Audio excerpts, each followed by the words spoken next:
Days Gone, the much-loved zombie-killing action-adventure game, is PlayStation exclusive no more. Finally, the sweeping, freaker-infested mountainsides of Oregon are open for us PC gamers to enjoy. But it might take some graphical tweaks to get the best experience as we rag our drifter bikes around, torching everything in sight. I'm Katie Wickens, hardware editor at PC Gamer, and I'm here to help you make the most of your post-apocalyptic drifter's getaway. Unfortunately, Days Gone doesn't have a built-in benchmark feature, so I had to do my best to repeat the same mission as similarly as possible, without getting my head blown off. That does mean the numbers aren't wholly perfect, but it still gives us a pretty good idea of which settings have the most impact on the game's performance. The first step in this highly repetitive process was getting stuck into some badass Deacon St. John action on each one of our 3 test rigs.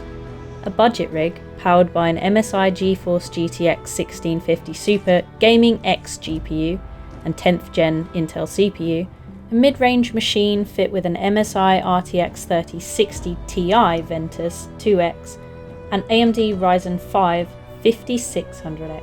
Then there was the high-end build, powered by an MSI RTX 3080 Gaming X Trio and AMD Ryzen 9 5900X. We also tested on our mid-range and high-end MSI gaming laptops, the GE76 Raider with a 10th gen Intel mobile CPU and RTX 3070.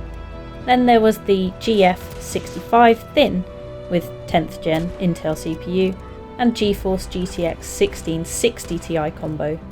So starting with a performance median on the mid-range machine, with the graphics all cranked up to the highest, the RTX 3060 gave up some tasty numbers at 1080p, with 124 FPS average, but at 4K it just about scraped by as playable, with a 51 FPS average and 1% lows of 40 FPS. That is a big difference between resolutions, and it's a similar story across the other 2 machines as well, with the high end smashing out almost 180 FPS averages at 1080p, against a passable 82 FPS average at 4K. Our poor little budget machine was left in the dust, just about achieving a 60 FPS average at 1080p and totally choking at 4K, with just a 22 FPS average slideshow. Even the best of us would have trouble clearing an ambush camp with a 14 FPS 1% low. The laptops were only tested at 1080p, but the numbers were all playable at the highest settings, with the $1,000 MSI GF65 Thins GTX 1660 Ti knocking out the 72 FPS average, and the high-end $3,000 MSI Raider G76's RTX 3070 coming in just behind our mid-range desktop rig at 1080p with 110 FPS averages. There is some room for improvement across the board, and with the PC port, the devs have added a bunch of graphical setting toggles, along with some handy presets to play around with. With just a little tweaking, it's possible to get the game running much faster, while still retaining the beauty of that Cascade Mountain backdrop, not to mention Deacon's deep and brooding smoulder. So, sticking to 1440p on the mid-range rig, I set about turning each individual setting down one by one from its highest preset value to its lowest to see how buttery smooth I could get the game running without it looking like the wrong end of a freaker. With the graphics set at very high, the game looks fantastic, but for an easy 28% performance boost, you can just drop it down to the high preset. You still retain a lot of that gorgeous fidelity, but you might stand more of a chance when the hordes hit. This is because shadow quality has been left at its highest value. It's one of the main factors in making the scene look believable, and it's one setting you can afford to keep set high thanks to its minimal impact on performance. Once you get down to medium, it does give you another 10% performance, but the game starts to look a little flat and alien. But there is another way. One of the best ways to negate this children's potato painting effect is to stick with the high preset and drop geometry right down.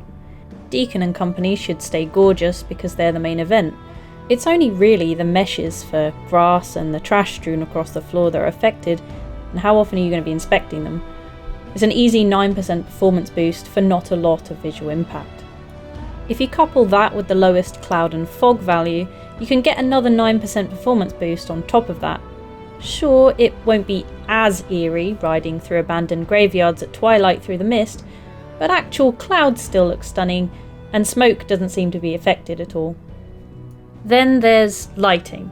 If you turn lighting down to a minimum, it gives a significant 25% performance boost, but it will look as flat as anything, so only drop it down if you're really having trouble finding those extra frames. Last but not least, turning foliage down can give you about a 16% performance boost, but it will leave you having to deal with trees appearing out of nowhere as you're speeding around. I don't know about you, but that doesn't feel very realistic to me. Have a play around and see what looks passable to you, but generally leaving this one on its highest, or at least high, will keep you from looking like you're driving through a pop-up book. Once you've found a good balance for your graphic settings, all in all, it's a great port for a good looking game, and I've not run into any game-breaking bugs yet. There's the odd bit of clipping through objects as you try to smash your way through a group of freakers, but as long as you get those frames running smoothly, it's a game that does the freedom of the Oregon mountainscape justice. And that's the real draw of the game, isn't it? Endless forested mountains, the open road, the freedom of the biker's trail. Just take some time to get your graphic tweaks right, so you don't have to scale Three-Fingered Jack in some strange cartoonistic nightmare.